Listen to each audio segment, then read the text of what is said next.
What is going on, guys, and welcome back to the Across the Cowboys podcast. I am your host, Paul Ryan, and with me, as always, are the greatest co-hosts in the world, Mike the Pig Crum, and Brenden Fergy Smith. Mike, how are you? The prig. Did you call me a prick? Did you call me like a fat guy who's a prick? Mike the prig. Part prick, part pig. We're starting off with a bang. Let's go. Woo, let's do this. Let's do it. I didn't trade Micah, man. Don't get me. Mike, I would never slander your name in that way, sir. I'm doing good, my friend. How about yourself? Can't complain, sir. Mike, where can we find you on Twitter? At CD Piglet, guys. Nice and easy. Brenden, how are you, sir? Doing as fine as I can be as a Cowboy fan. Heard that. Sir, where can we find you on Twitter? At Brenden_Smith26. I am Paul Ryan. You can find me on Twitter at Paul_Ryan15. Well, we are less than 24 hours away from the NFL kickoff between our Dallas Cowboys and the reigning Super Bowl champion Philadelphia Eagles. And in true Cowboys fashion, Jerry Jones found a way to dominate headlines and steal the show yet again. But this time, Jerry might have outdone himself. And a move that took the NFL world by storm, Jerry Jones traded away star defensive end Micah Parsons to the conference rival Green Bay Packers. Mike, now that time has passed, how do you feel about the trade? I'd hate it less if we had a competent GM. So, like, if you told me, like, yeah, you know, we lost maybe the best defensive player in the world, but we got a couple of first-round picks, and we got a bunch of money to spend, and, you know, we got a good chance to hit on 3 out of 4 first-rounders, which isn't impossible. I'll give them that. Yeah. But then the money spending, like, they're doing stuff now like, hey, re-sign Bland and Hunter Lipke and stuff like that. You're not getting better doing that. Like, if you're not going to spend the money in the offseason on impactful, you know, players that improve your team, then you're not going to get good enough to contend with Philly and the Rams and Niners and Green Bay and Detroit. You just aren't. So, you know, I don't like. Obviously, I wouldn't have traded him. I think it was dumb, but I can understand 2 first-round picks and a bunch of money if you trusted the front office to do right with it. Absolutely, I agree with that. How about you, Brenden? I was talking about off camera. I really don't care anymore. Honestly, it's like okay, cool, it happened. It's whatever. Legit. I saw a trade package that Dallas apparently tried to do, which honestly I feel 10 times better at it. They tried doing one with Carolina, 2 first-round picks and Derek Brown. That would have gotten me to feel less pissed the day it happened. But of course, Carolina's like, oh hey, we have a great defensive player. Let's not get rid of him. I don't know how that feels, but you know, that's what you should do. So you got outclassed by the Carolina Panthers. And to be clear, their guy isn't even close to as good as our guy was. No. Yeah. And they still were like, nah, we don't want to lose him. Yeah, he's probably, 2 to 3 tiers beneath Micah, where he's at? Yeah, I think he's a tier behind for sure, even as a player, but another tier because the impact of the position compared to how great a pass rusher Micah is, him being more of a run-stuffing DT, you know, one technique. But he's a great player. He's just Micah's an elite player. So, Brenden, what are your feelings towards Micah now that he's not a Cowboy? I'm still gonna root for him. Like, it's not, he didn't do anything wrong to me. He just tried getting what he was owed, and so that's what we were pushing for on this show all off season. That's what we kept talking about. So I don't really care what everything's going on between him, his agent going on ESPN. What the hell? And then Jerry doing his little press tour about it. I could care less. It's childish, but Mike has done no wrong. And I do want the Packers to implode. Mike can get 20 sacks this year, but the Packers go 4-12, or 4-13. That'd be cool. How amazing would that be if they went 4-12? And they we had a top 5 pick. Top 10 pick. Dude, I'm we should have traded Micah a long time ago. This was good. Give me some joy in spring. How about you, Micah? What are you feeling towards Micah? I wish him well, man. Good luck on Green. I'm not gonna. I'm rooting against you because you're Green Bay. You know. Yeah. But I have no hard feelings against Micah. I do think it was dumb that he said, like, here in Green Bay, they concentrate on football. Like, not from you, dude. Like, nobody forced you to do a podcast and go around with sumo wrestlers and all that stuff. Like, you were way more into everything but football. So I love you, but you don't need to do the dumb Dallas Cowboys. When you leave Dallas, Dallas didn't care about football thing. Like, not you. Yeah. You're not the right messenger for that. Yeah, you don't need to wipe your feet on the star on the way out. Everybody says that same line, which exactly, yeah, is not untrue. You just can't say it. Michael, what does this Micah trade say about the front office to you?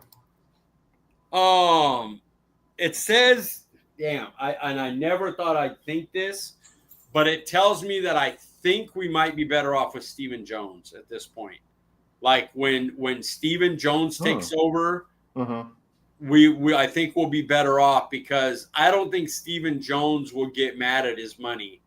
Like, he's going to deal hard and he's going to be cheap and he's going to be a pain in the ass. We're going to hate it, but he's not going to get mad at Micah Parsons. Mind my pup. He's not going to get mad at Micah Parsons for having a contract problem. Don't bite me. And then try to trade him. Just guys, Maisie is our new co-host on the show. She's still learning the ropes, but you're going to start seeing her on the show a lot more. So you're welcome for that, guys. She got a loud Chewy toy, and she just wants to play with that one loud one. She can do no wrong, man. She's adorable. She's a brat. She is. What about you, Brenden? What does this Micah trade say to you about the front office?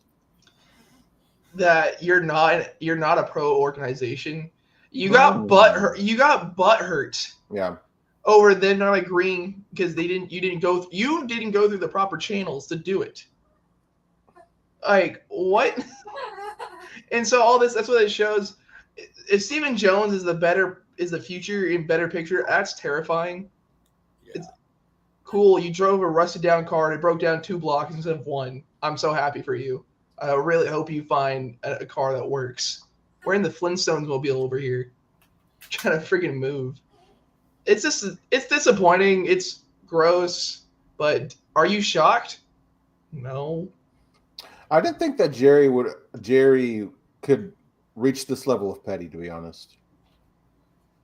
He didn't like that everybody was talking about Nico Harrison being the worst GM in Dallas. And he's like, oh, yeah? We'll find out. Hold my beer, Nico. Hold my beer. Yes. Well, you got to think, though. So, like, out of everything, we know Dallas doesn't care about winning. Like, we've known that for years. That's what it's obvious, common knowledge. But Jerry does pride himself in being a businessman. That is where he goes, like, I am the dude. No one can go and do what I do in Dallas. No one can do it. And partially that's correct, because no one's this stupid. But also he is a marketing genius. So he goes, okay, I got a deal for you, Micah. They shook hands for whatever. Micah could have just been saying goodbye after the meeting, and they shook hands. But Jerry's like, okay, cool, I'm done. You see that shit? I did it without an agent, and he's cool with it. I'm good. I'm awesome. No one's doing this. And then here we are. It's just insane to me. Like, one of the best businessmen in the world is like getting constantly beaten in deals every single year. Making like not terrible deals, because in the end that the market is the market, but he just is never making good deals when it comes to the Cowboys contracts. They don't realize that no matter when you do it, you're going to give top of the money market money. So get it done earlier. They keep thinking, oh, no, we're Dallas. We'll get a discount. We'll get this and that. It's like, no, the Bland's not a top of the market player. Osa's not a top of the market player. Ferguson's not a top of the market player. So you can get those deals done and get solid deals, and they fit. But your top of the market guys, you should have known Lamb, Dak, and Parsons should have been done the year that you could have. Immediately, the way the better teams do that. Yeah. What are their thought process is that? Well, this is also awful thought process, but you gotta think. So we know, like, we're gonna pay Dak probably around $60 million. Like, that's a whole bunch of money. But what if we just don't pay him until we absolutely have to. So all the media's going to talk about, we're going to get all this stuff. So we're going to get revenue from it. So we're going to recoup the money we're going to spend on Dak just by waiting. So we know we're going to spend top dollar. That's what's going to happen. But we'll make our money back. We'll hurt our NFL cap to strengthen our outside of NFL money. Because that's all they care about. Absolutely. Let's move on here before we go on a long tangent about that. Who was the face of the defense now that Micah's gone, Mike? It will be Overshown. He's injured right now, so my guess would be Osa takes over, but it doesn't really matter. It's going to be Overshown. When Overshown comes back, he's going to be the dude. Yeah, and I think he has that that superstar kind of quality, like personality as well, that maybe could. I agree. How about you, Brenden? How dare you not bring up team captain Donovan Wilson? Wildest team captain. Fans been trying to cut that guy for 4 years, and now he's the team captain. I think we tried to cut him on the show a couple of times. No lie. I wasn't sure about this year. Yeah, he was pretty bad last year. But it'll be Osa just because Bland is now your most talented defender. Of course, Overshown. We haven't seen Overshown's true, feat yet. But Bland doesn't talk. Bland does not talk at all. So it will be Osa because he is your next best player. I think it goes Bland, Osa, and then Diggs right now for your defense. I won't say fan of the defense, but I think somebody that is going to become an instant fan favorite after this season is going to be I don't know. I pronounce it wrong every single time, and I promise I will learn it this year. Liufau or Liafu? Maris Liufau. Liufau. I think it's going to be Liufau. It's going to be the new fan favorite at the end of the season. Well, he'll play, but he won't play as much until Kenneth Murray loses his job, which I think will happen. I think he might just straight take that man's job, bro, to be honest. It'll be a few weeks. Play more 3 linebacker than you suspect. Kenneth Murray, Sanborn, Liufau, and then one of those will leave the field when Overshown comes back. But I think they're going to play a lot of 3 linebacker, even if it means one of the linebackers becomes kind of a designated pass rusher. Yeah. Yep. It'll be interesting to see. Is the Micah trade a signal that the Cowboys are rebuilding, reloading, Brenden? They're going to say reloading, and technically that is what with what your roster is, because you have a high. You're not rebuilding with a $60 million quarterback. You're not rebuilding with a $35 million receiver. That's not how you rebuild. So technically it is a reload. All bets are off with other teams. If they did this, it would be a rebuild. But we're Dallas. We're trying to compete. So what Brendan's trying to say is they have no plan. They don't have a plan. They have a bad GM, and the GM decides move to move. And it's because everybody loved Pickens for a third, but if your defense is as bad as we think it could be, and they end up not being a very maybe you're fighting for the playoffs team, you're going to look back and go, damn, I could have used that top 100 pick instead of renting George Pickens for a year in a year that we got rid of Micah. No. Yeah, absolutely. I wish somebody would have done Jerry. Are the Cowboys a playoff team without Micah, Mike? They'll still battle. I don't think that will change much. I think this team's going to be a lot like the Dan Quinn, Mike McCarthy types, where they're able to beat up on the good and less teams. So they'll win a lot of those games because they'll out-talent them. But then when the really good teams come along, they'll get, stomped on. So I figure 9-10 wins and right in that area of trying to get the 6-7 seed. What do you think, Brenden? You still have 4 at quarterback? Of course. And you have to say you are. Yeah, that's fair. Okay, if that could lead the Cowboys to the playoffs, would you consider that to be his best season of his career? To get this team to the playoffs? I gotta see it. 2023 is good. 2023 was good, dude. Yeah, 2023 was he had MVP votes. But the defense was pretty loaded still. Yeah, you wouldn't call this defense loaded, would you? They got there was no game where the defense was good if Dallas's offense was not good right away. Yeah, nobody wants you on the podcast. Nobody wants to hear that. I just think that if he were to have a similar season, like statistically to 2023, that this year would be better than that year for me, at least. If he had something similar statistically, yeah, I would say. Well, I just got to see how maybe the defense plays better than we think. Maybe like if Ezaraku or Nealon are good edge rushers and Kenny Clark is 2023 Kenny Clark and Diggs is back healthy with Deron Bland and Rebel ends up coming in and, you could end up having a better defense than you think, even though you lost Monster. Just because Eberflus does a lot with linebackers. So if your D-line is good on its own or with White Cotton and Eberflus elevates your linebacker play, you could have a good front seven.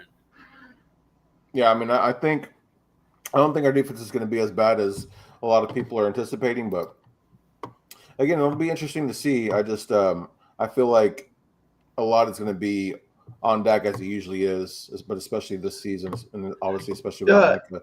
2023, you had Tony Pollard though as well, and this year you had what second receiver though did you have in 2023? I mean, Cooks. Brenden Cooks. Brenden Cooks had a good year that year. Yeah, but you also had and Jake Ferguson had his career elevating you.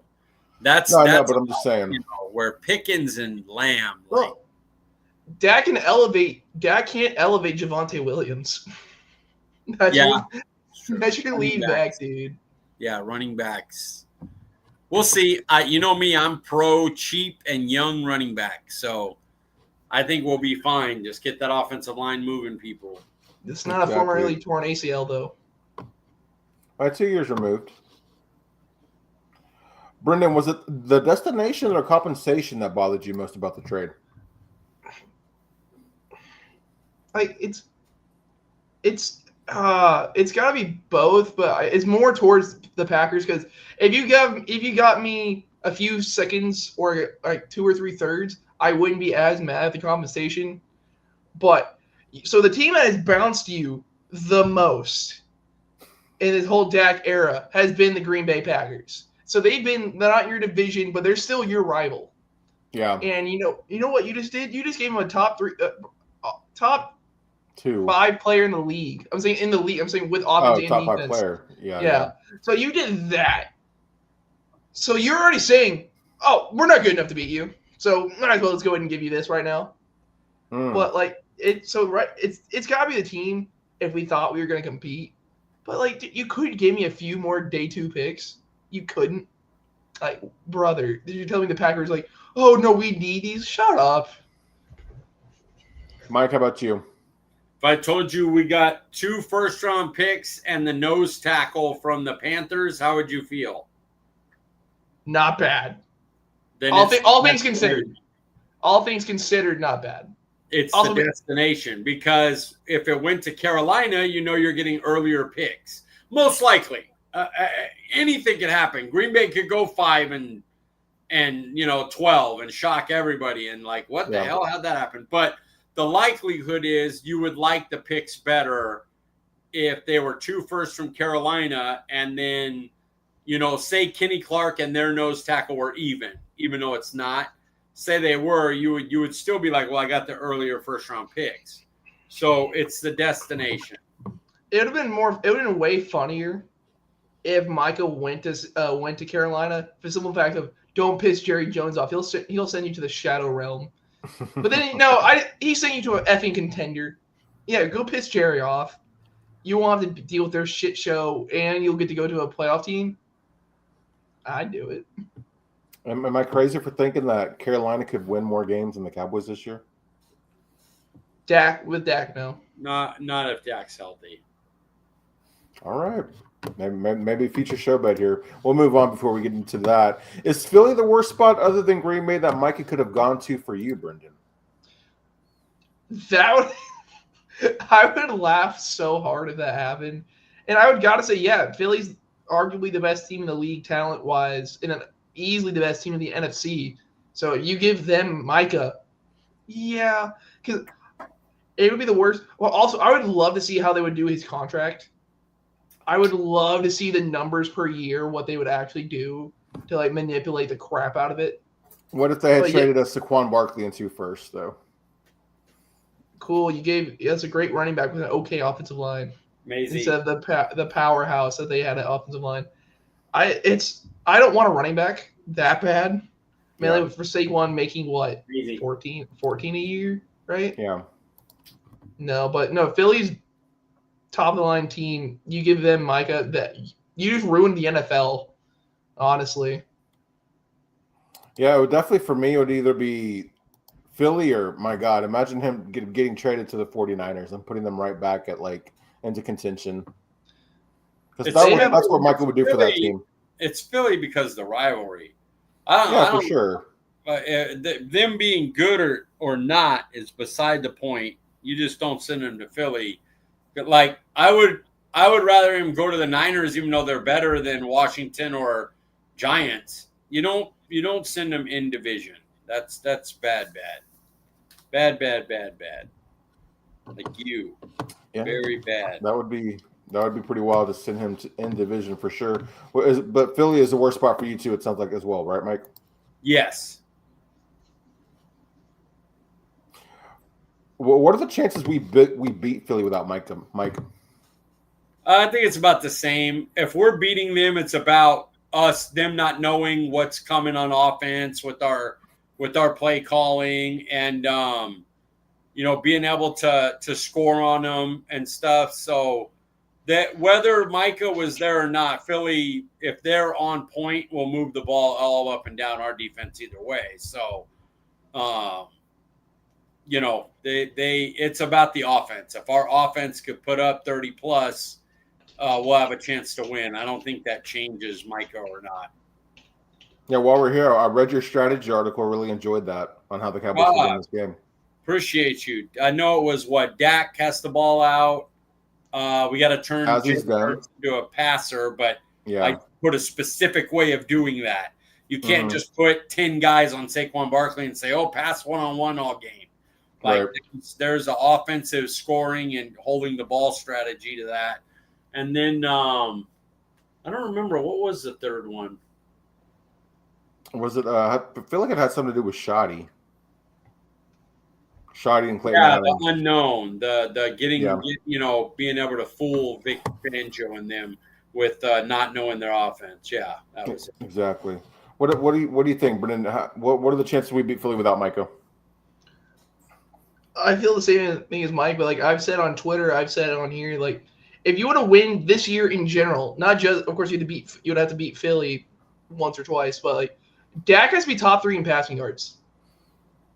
Dak has to be top 3 in passing yards. That's why I took him in fantasy more than usual, just the simple fact of if Dallas does anything this year, it's because of number 4. Mm-hmm. And I still can't wait. Dallas will come up short, or they'll make it to the wild card, get bounced out because their team's not nearly as talented as whoever they face. And Dak's going to get 95% of the blame. But you win. You go as far as 4 goes no matter what, even if Micah was here. Absolutely. I agree with that. It was already a tall order it seemed like even with Micah to beat Philly, and it didn't get any easier without him. I do think we still have a chance. It's something we will talk about later. But, Mike, who has to step up to give the Cowboys a chance to win this game, maybe other than Dak? Because, we've talked about that a lot. That was the answer, was Dak. That is, yeah. That's the answer. That's the easy answer. Then mine would go, if you can't say Dak, mine would be D-line, the defensive line. I like that answer. They have to help stop the run, and then the younger edge rushers have to get disciplined pass rush against Hurts and not let him get loose and run and make big plays. Brenden? For me, it's George Pickens. You got to think, if Dak can connect early with the deep ball to Pickens, that 2 safety look that Fangio loves to run. They're going to be guarding deep. CeeDee Lamb will be able to go over the middle. Jake Ferguson. I know my brain is just at a big brain fart. Jake Ferguson will have his seam shots. It all has to do with the deep ball. If they respect the deep ball, then the entire middle of the field is open. They have Zach Bond, and that's really about it in the middle. So you can beat them over the middle. It's that. So George Pickens early on. Yeah, I'm going to go kind of like the direction that Mike went, but I'm going to say the offensive line. I feel like if the offensive line can give Dak some time, make him feel comfortable, not, make him feel like he can't trust him, I think we could see a really good game from Dak. Loves that toy specifically. I'm going to have to start muting you, man. I'm get your inhaler, Mike, and so we don't have to hear that anymore. Win or lose, what would you like to see from the Cowboys offense, Brenden? Dak staying upright. Well, we've seen what Dak does as soon as he doesn't trust his offensive line. Exactly. We all think the world of Dak, but as soon as he doesn't trust offensive line, he plays hero ball and it gets ugly. Like that's just what it is. And so he doesn't trust his own eyes either, Well, no, because he thinks his internal clock goes like that, and he's like, "Oh, I'm about to get hit, aren't I?" Even if no one's around and the one play like pocket's clean, he'll try to run out the pocket and try to find someone, with 0.2 yards of separation, because he feels like that's what he needs to do. So if he can stay upright. Yeah. We saw it last year in that San Francisco game where it was like Dak just wasn't even making the easy plays anymore because of how dysfunctional the offensive line and the offense was at the time. So, yeah, keeping him upright is obviously key. What about you, Mike? Modernness. Yeah. I want him to be modern. That's a good one. Yeah, I just, I'd like to see them be different, be creative. Kind of like in the same vein as you are, where they're not so predictable. So, yeah, modernness is perfect there. Win or lose, what would you like to see from the Cowboys defense, Mike? I would like we talked about just a second ago, I'd like to see the D-line play well. Mm-hmm. So the run game and the run game, not get destroyed in the run game, and then have Ezeraku, Fowler, Nealon, Williams have a good game rushing the passer. Brenden? It's the pass rush. How many times have we seen legit Jalen Hurts just stand back there for 6 seconds? I hate to break it to you. I don't care how good your corners are. You have Dion out there. You're not holding a wide receiver for 6 seconds. You're not. That's not possible. And so someone's going to get open. It's a deep play, and then now your defense is gassed. Yeah. Yeah, good answers there. I think, just kind of say maybe discipline where you're not overrunning. You're just following your assignments. You're not trying to do too much. I know that was something that we've had a lot of issues with this team and just not even being disciplined. So I'll keep it simple and say staying disciplined. Who's going to score the first touchdown, Mike? Saquon. Brenden? I'm going to keep effing saying it until it happens. Yes, sir. Jake Ferguson. It'll be one of these times. Keep the jinx up. He doesn't score a whole touchdown all year, and now Brendan's jinxed him again for 2025. Thanks, Brenden. We appreciate it. You're welcome. You're welcome. Where's the toy here? Every time he says Jake Ferguson, you have to squeak that toy, Mike. Who I think they'll score the first touchdown. I think it'll be George Pickens. I'm going to go a little wild and say George Pickens. First play. Man, we need to do something like that, honestly, bro. A bomb to George Pickens, like just to let the Eagles know that we're not guys effing we're around. Running the ball up the middle first play. What are we How getting? pissed would you be if that was the first play? It's what's going to be the first play. No shift, no anything. Halfback right behind Hunter Lemke. No, it's not going to be that. No, it'll be shotgun. It'll be an inside zone. Right to Tyler Smith's ass. That's what the run's going to be. It'll go for half a yard. And we'll go, Cowboy football is back, baby. Shotgun on first down is really brutal. My Lord. 3 and out, first series. Man. Actually, you know what? No. Yeah, can't wait it's gonna be a bootleg 2-yard pass to the Schoon. It'll My be God. that. Oh man, who will score the most fantasy points? We're not going to pick quarterbacks. Talk to me, Brenden. It's Jake Ferguson.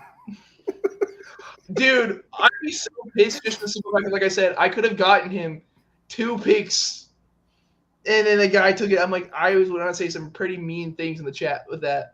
But no, I have A.J. Brown in fantasy, so I would like to say A.J. Brown. It's going to be Saquon.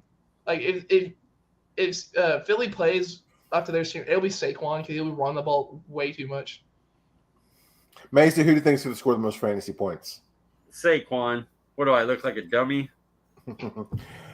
I'll be different, and I'm going to say CeeDee Lamb. I think he's going to go off. I think him and Dak are going to remind people, of what they're capable of, and they're going I to go off. I also have CeeDee Lamb in fantasy, but I'm like, I'm not looking forward to this game.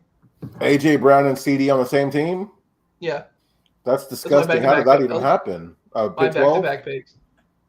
No, so I got CD at 3 or 4, and then it came back around, and then I got AJ Brown in the second round. Nice. What's that? That's a huge discount for you, Brenden. Who will win this game? Philly. I'm gonna. You know what? I think we should keep track of this year just to see who gets the most right. So I'm gonna do that real quick. Brenden, what do you think the score is going to be? 28-14 Philly. We don't even play 20. That'll be sad. Well, no, this is the offense's first game under Schottenheimer for like their full scheme. They're gonna come out rusty as hell. They're not gonna look like they know what they do, like they know what they're doing.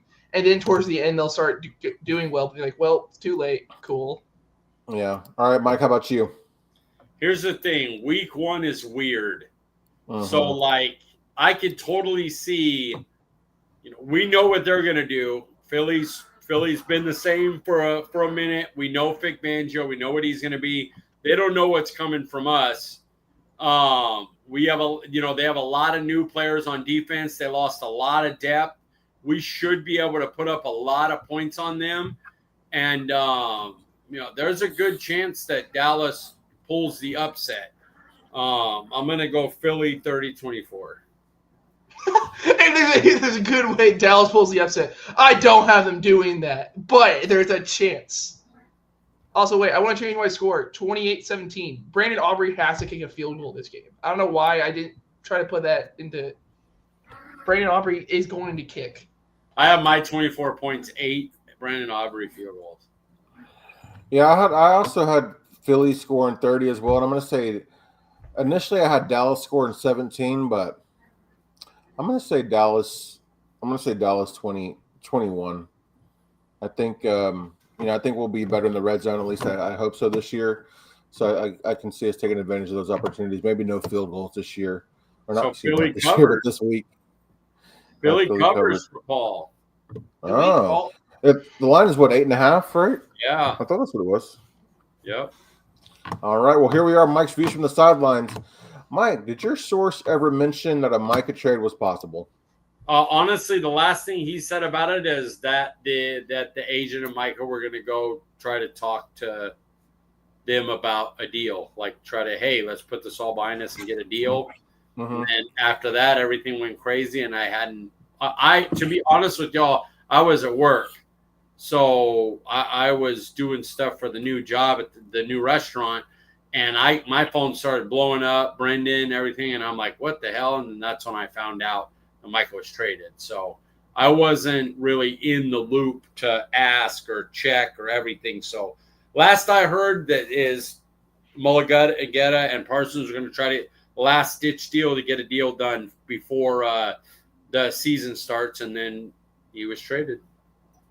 I remember hearing about the trade. I was at Olive Garden, and I saw it on Twitter, and I was like, you've got to be kidding me. Like, there's no way this is true. And then I saw the text, our little text chat, and I'm like, my God, I can't believe we actually did it. It's crazy. What is your scouting report on Kenny Clark? He's a one technique made for this system. They got a guy that fits. Eberflus wants a guy that can get upfield, that can attack. He can do that, but is also a serviceable take on double teams guy. so he really fits. He could be a 7 to 10 sack person in the Eberflus system as a 3 technique. Now, as a 1 technique, unlikely. More maybe a 4-5 would be like a really great year for him, just because the job's a little different. He's not going to be asked to do what Osa does on the regular. So, yeah, I like his fit. I love Kenny Clark. You can love Kenny Clark, think he's a great player, think he's a great fit, and still not like the trade, guys. It's okay to do those things. We don't have to pretend Kenny Clark's a bum to like make it worse. Like, oh, Jerry Jones is even worse because we got a loser player. No, he got a really good player. So, he's going to help the team. All right, here we are with, instead of Brendan's bashing, we're actually going to do, Brendan wants to praise the front office. Brendan, give us your praise for the front office. I have school in the morning, so I can't. I know I have school in the morning, so I can't drink. But that statement itself made me want to go get a drink. Like, dear Lord. Brendan's praising. It's all about Chuma Edoga. His praise wherever the hell he goes. Okay, mine's twofold here, but mine's not just about the Joneses. I'll get to them in a second. But so just like what Mike said about Kenny Clark, you can be really upset with this whole Micah trade. You can, and you rightfully so. He was your best player, without a doubt, and you traded him when you easily could have gotten more. But all these fans getting so pissed about the Deron Bland deal makes no sense to me at all. I'm holding my tongue with like saying some words here, but like, you could have done both. You could have done both. Honestly, they both should have happened this offseason, and they should have started working on Tyler's. And dude, and you should have had that done. But they're like, oh, dude, he's such an awful player. Why would we do this? His NFL record year got him paid. I like to have an NFL record-setting corner. I like that. That's pretty cool to me. Like I'm all for it. And acting like he got $30 million a year, he didn't. He's getting like what, 22.5? I think that's what the final deal came out to be. And his real numbers are more like 17. Yeah. A year. Like, oh no, guess what? That's what the market is. Is he the best corner? Is Deron Bland the best corner in the league? No, he's not. We will all come out and say that Mike loves him, and he'll come out. Deron Bland's not the best in the league, and that's fine. You're not paying him to be. You're paying him to be the good/great corner that you drafted. That's what should be happening. Everyone's getting pissed off. I don't understand it. Move on with your life. Honestly, if that's how you're going to treat all these contracts, it's stupid. And then I'll get to the whole nice part about the Joneses.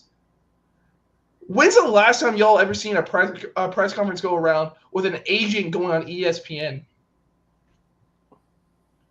Your team is such a laughing stock that you were able to get the opposing player's agent onto ESPN to tell his side of the story. This malpractice is going on that he had to go, oh man, Micah really wanted to be here. We tried this, we tried that. He's going on this and trying to basically bash the Joneses and all that. It's so stupid. We had a whole press tour for Jerry. I saw him on Good Morning America yesterday? No one cares, my guy. Dude, it's so annoying. Like what we talked about earlier, that's all they care about is money. It's so frustrating. The Cowboy brand itself is so good for money, so good for clicks, so good for all that. But when it comes down to actually playing football in the fall, it's nothing. They don't care. He's going to come out and cry, man, we really tried for the fans this year. We really thought, but luckily we got that extra first-round pick from Micah. We're really going to build our team with that. Cool, you have pick 27 to add to your team. Good job. That's really, really going to help you rebuild. You could still go out and find a stud like getting TJ Watt in the back end of the first round. That doesn't happen. That doesn't happen usually. So cool. We're banking on a miracle to get back anywhere. This is a little glimpse of the talent of the player you gave up. Good job. Yeah, that's the best is when you play craps and you roll and you hit the big money. You nailed it, like the thing that you try to roll the dice for. And you're like, you know what? I love that, but why don't we trade that in and get 2 more dice rolls? And it's like, the Family Guy, the box. He's like, yeah, a car, that's great. But this is a mystery box. It could be anything. It could be a new car. It's like you have the new car, but yeah. No, it's a whole joke because this goes to show if you speak out at all in Dallas, you're gone. Everyone gets mad about the whole Amari Cooper trade. It was not because like, oh, Dallas wanted to get off his salary. Shut up. That was bull. Amari talked out. Jerry didn't like it. Jerry didn't want Amari to really to begin with. So guess what? Oh, I don't like you anymore. You're gone. Micah spoke out and brought all their like garbage out to the open. Jerry didn't like that. So as soon as that happened, they were trying to make a deal. They're not trying. If basically go back to our original offer, Micah, or you're gone. And then that's what happened. So here we are. Speak out. Speak your mind at all. You're gone. Be a good soldier. Don't say anything. Deron Bland, Jake Ferguson, Osa. They don't say a word. They don't say a word. Jake Ferguson will give you the random funny clip, but he doesn't really do interviews that much. So no, you don't talk bad about the Joneses, you get paid. You talk bad about and if you do, you're not on this team for long. That's why Diggs, this is probably his last year. He talked out way too much. Yeah, well, even we saw last year with Dak where he wasn't like talking out or bad mouthing the Cowboys, but he was just like, I don't fear the unknown. I'm not worried. Like if I don't get paid here, I'll get paid somewhere else. Like saying things like that are kind of off brand for him, where you kind of wondered if maybe that was like his relationship with the Jones had soured as well. Also, earlier this year, Micah went on and said on many podcasting shows, Jerry's my guy. And then we had the whole, I don't want to play here anymore. So we've gone back from a few months ago, he's my guy. We'll get this done. We'll get this deal done. We're good. We're like this. To, nah, fuck off. Yeah. All right. Well, for those of you who have been tuning into the show for a while, you might remember that last year Mike and I had a show bet, and Mike ended up losing and having to pay off that show bet by eating a Red Baron pizza live on stream. We decided to have another bet this year. This year it's going to be between Brenden and I. We might have a bet involving all three of us, but for now, the bet between Brenden and I is involving the Patriots wide receivers. And the bet is that I bet Brenden that the Patriots top three wide receivers will have a combined total of 2,200 receiving yards or more. Mike, what are your thoughts on that? I want to know, do you after the year take the three highest receivers, or do you right now say this receiver, this receiver, this receiver are their top three? Like we know Dallas would be CD, Pickens, Turpin. That would be the three. And you'd go, those three will combine for 2,000. Or is it just the top three statistical receivers combined for 2,000? Hunter Henry. How do you want to do it? Hunter Henry was the leading receiver for their team, so I'll give them the top leading receivers. Because I was going to say they have to be a wide receiver. They can't be a tight end. They have to actually be receiver. Have the label receiver. Have the receiver label. So you don't need to know the names just that the top three guys at the end of the year, whoever the top three in stats are, will combine for over 2,000. That's the bet. What do you think, Brenden? Do you want to do it that way, or do I name the three that I think? No. Top three receivers. You don't got to name them. That's asking for way too much for any team. We could go. We really think it's gonna be CD, Pickens, Ferg. Somehow Turpin goes off and you go, oh, I didn't name him. No, that would be bull. I'm not gonna cheapskate out of it. It's his top three receivers. Okay, so we haven't decided what the bet is. Are we gonna do something similar to like a Red Baron? Or are we gonna like do the hot chip challenge? Somebody has to. What do we do? What are we thinking there? Maybe that's something we could talk about offline. Yeah, we gotta have a whole meeting. I'm down to do a pizza, dude. I'll do it. Like I don't think that's so much of a bet. Nobody's losing on that. I'm the only one that lost because I would not do that bet again. I wouldn't even make that bet again. Too much. If I win, Mike has to eat the pizza. If I win, Mike has to eat the pizza. Dude, yes. Wait, but Mike, was it just because it's a Red Baron or because of the amount of pizza? A mix, but I don't think I could eat like a whole pizza myself, even of the pizza I really, really liked. She'll help though, huh? She'll eat a whole Red Baron. I'm curious, Mike. When you do order pizza, like, man, I want pizza. I'm eating pizza. Like, how many slices are you getting in your first, sit down, your first pizza session? I'll eat 3 to 4 slices. Okay. I know I'll have 3 for sure, and then depending on what kind, I'll have a 4th. If it's football Sunday, you can catch me football Sunday over like the course of a football game. Eat 6 slices, Yeah, but for it's sure. like, over 3 hours. Yeah. How about you, Brenden? What's your pizza limit? It depends on if I haven't eaten or not. Because if I haven't really touched food, I can put down a whole pizza, and I'm not ashamed of it. Both. So irritated. Yeah. Hi, Maisie. Yeah, we will announce the terms of the deal, or excuse me, the bet next week. But yes, stay tuned to that. I think this is kind of a fun thing to do. It's like kind of helps us keep engaged with not just the Cowboys but other teams around the NFL. So I think that that's always fun. Here we are with one word. The Cowboys defense without Micah will be blank, Brenden. Meh. Meh. I don't think they're gonna be as bad as everyone's saying they're gonna be good. We still do have talent, but I say they'll be top 20. I think they'll be top 20 defense. I think it's gonna be probably the 20 to 18 range, but I think it'll be top 20. So meh. Mike? I had turnover reliant, but I think I'm going to go offense reliant. So if our offense plays really well and scores early, and they can kind of rev up and rush the passer and create turnovers, they'll be good. If we start off and don't score in the first quarter, we'll probably get slaughtered.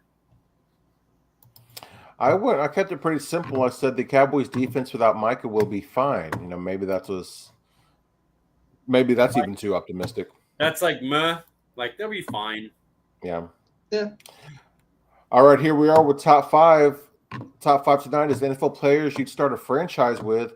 And just for additional context, we have to have a quarterback, 1 offensive lineman, 1 defensive lineman, a skilled player, and a flex player that can be an offense or defensive player.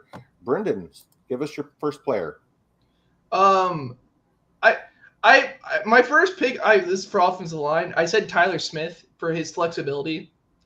I was wondering, is that a homer pick? So I did put / Tristan Wirfs, but I'm you can have an all-pro guard, or if you need a Pro Bowl tackle, you can throw him out and he can be a fine tackle. Of course, Dallas, he's being a left guard. That's what he'll be for the rest of his career and all that. But if you're rebuilding a team, I would love to have an all-pro or maybe just a Pro Bowler. All right, Mike, how about you?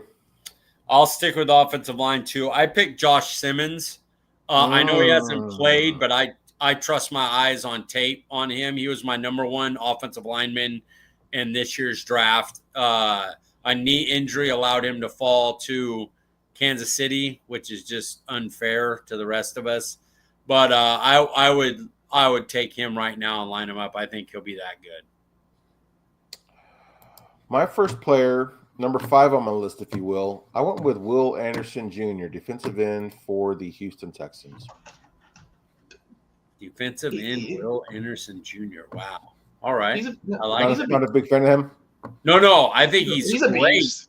He's a monster. I just surprised me that was the defensive end. At the end of it, I will kind of explain the players on my list.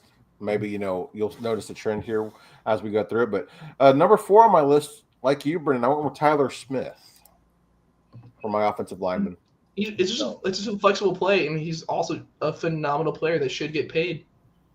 Should get paid. I have a feeling a deal might get announced tomorrow, and I'm not going to lie. Number 4 on your list, Mike. Number 4 on my list, I went with Jared Verse. I almost went with him over Will Anderson, dude. He is my extra. So okay. My defensive lineman. He's my extra. Gotcha. I've got a left tackle. I got a QB and a wide receiver because that was in there. So my thought was get me 2 edge rushers, even though I know you can go corner. I just don't think there's a lockdown corner. And if you can get 2 monster edge rushers, you go with it. Definitely. How about you, Brenden, number 4 on your list? Number 4, I went Brock Bowers. Oh, you did go Brock Bowers. I'm a sucker for tight ends. Like, it's obvious. But you're this young. I'm saying, but you're this young. Pause. Bet you are, Panama Red.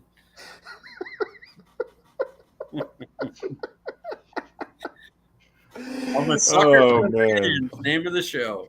Yeah. No, but seriously though, if you're this young and you're already the best at your position, like I like him young with the tight end too, man. I'm right there. Son of a bitch. Mike, aren't you tired? Aren't you tired, Mike? I'm exhausted by now. Huh? All right, number 3 on your list, sir. Dexter Lawrence. A little older, but I like it. I more went wishing I go in like super aging bets like Cam Hayward or something, but like, he's just so good. Yeah. Like all like Giants hate aside, dude. If you have that to start off your defense, like legit just an unstoppable force. Okay, cool. You can get decent edges or decent linebackers, and you're good because he's just dominant. Yeah. I remember I was wanting the Cowboys to trade for Dexter Lawrence when he was still on the Jets, and me and Mike and Nick were talking, and we hadn't even started the podcast yet. We were just talking about it. And this was when Nick was going to be on the Leonard Williams. Is that Leonard Williams? Oh, okay. Yeah, you're right. Yeah. Okay, Mike, number 3 on your list. Number 3 on my list was Malik Neighbors. I know I picked a Giant, but I was going to go CeeDee Lamb at wide receiver. I just figured Malik Neighbors was second-year guy. I think he's going to be a monster. He'll be right in that tier area with Lamb, and he's younger. Yep. So Lamb definitely I totally get for somebody that would say just take Lamb. Maybe I should have, but I went with the younger guy, so I went Malik Neighbors. Well, Mike, we always talk about how we don't look at each other's answers on the show sheet. Number 3 on my list is also Mr. Malik Neighbors. Oh, nice. So we went with the wide receiver over the Bowers, the tight end. It's wide receiver to tight end because I had Bowers was my other thought too. Yeah. I just, in the end, I was like, you know what? I'll take the wide receiver over the tight end. But I love both of those, Neighbors and Bowers. No wrong answer there for sure. Number 2 on my list, my flex play, I kind of cheated on this one. Mr. Travis Hunter, he could either be offense or defense. I get both with this guy. Nice. I like it. I think the wear and tear is just going to make him like average at both. I don't think he's going to be dominant at either. I think he's a phenomenal talent. Yeah. Like right now to rebuild your team, that's really smart. But like 2 or 3 years down the line, he'll be talking about like, oh, he's not that bad. He made that interception the other day. He got a touchdown. That was pretty cool. But I think he'll pick a side within his rookie contract. I agree. Brenden, number 2 on your list. So my number 1 and 2, I'm gonna come out and say it's Lane. Like I was just thinking like what to build your team around right now, and I didn't want to go too many like just uber young guys because you're just kind of like banking on potential. I went Jamar Chase. I'd like a receiver who can take a stop route for a touchdown, slant for a touchdown, or just throw a go ball and just take it for a touchdown. That's what you do. Yeah, depending on who you have at quarterback, man, having Jamar Chase and Brock Bowers is filthy. And, well, for my quarterback, I went with the biggest wild card. He could be the MVP. He'd go, oh, well, damn, he threw 15 to 16 interceptions. That sucks. I went Josh Allen. Like, him having a safety blanket with Brock Bowers, or him having a receiver. Like, Stephon Diggs has been good whenever he was in Buffalo. I'm not going to discredit him for that. You give him Jamar Chase and Brock Bowers. Dear God. Yeah. Like that's Josh Allen's running for his life, and he sees Jamar Chase just over the middle. It's not Khalil Shakir. It's Jamar Chase. You go, oh, yeah, those playoff games are completely different. Mike, number 2 on your list, sir. Micah Parsons. That's why I was surprised about the Will Anderson because he's a beast. But I was like, Micah Parsons, we've watched him. So Yeah. I just assumed he would be on all three of our lists. But now that he's traded, we talked about. I just want to talk about Tyler Smith and not Micah. I see what it is. I just didn't want to talk about him too much because we've already talked about him for 45 minutes out of the 54 minutes we've been here. So I was thinking, change the list. And the QB is CJ Stroud. I like that. My thought was he's 6'3", he's a little bit bigger because I think Jaden Daniels could be good, but I worry about his. Robert Griffin was great. Then he took the wrong hit and he wasn't the same guy. And I worry about Jaden Daniels' stature. So I was battling between those two, a little bit more mobile, a little bit more of a playmaker, a little bit more danger with Jaden Daniels. CJ Stroud, a little bit bigger. We've seen he's won 2 playoff games already in his first 2 years. I believe he lost to Patrick Mahomes both games, but it was either that or Josh Allen. But he lost to or Lamar Jackson. Like he lost to one of the MVPs in his first and second year, in there. So I like that experience for him too. So I went CJ Stroud. Tough decision though, because Jaden's nasty. Yeah, number 1 on my list, Mr. Jaden Daniels. We've already seen him make it all the way to the NFC title game. He's just looks to be a freak athlete. Hopefully he can stay healthy, man, because I think he could be a really, really special player. But yeah, I went with Jaden Daniels, and the theme on my list was getting guys all of them on their rookie contracts with, maybe Tyler Smith not being there, but just rebuilding that bay, rebuilding with cheap talent and having, some building blocks, but also some really talented guys. You could not bite me. It's always technically Tyler Smith is still on his rookie deal. Exactly, yeah, he is technically. Technically. Hopefully we get some good news tomorrow. Yes, that would be awesome. Dude, I'll be in my Texas government class. I need entertainment, so that would be pretty cool. I did not fall asleep. Yeah, I'm so proud of you. You're the a bit of a somber episode, especially when kickoff is literally tomorrow night. But as always, I enjoy the discussion. But before we get you guys out of here, Brenden, where can we find you on Twitter? At Brenden_Smith26. Mike, where can we find you? CD Piglet, guys, nice and easy. The loser of the bet has to take this little shit. Hey, I'll take your dog. Yeah. But as always, guys, we appreciate you joining us. We'll see you next week. I am Paul Ryan, and you can find me on Twitter at Paul_Ryan15. Y'all have a good night. Night, guys.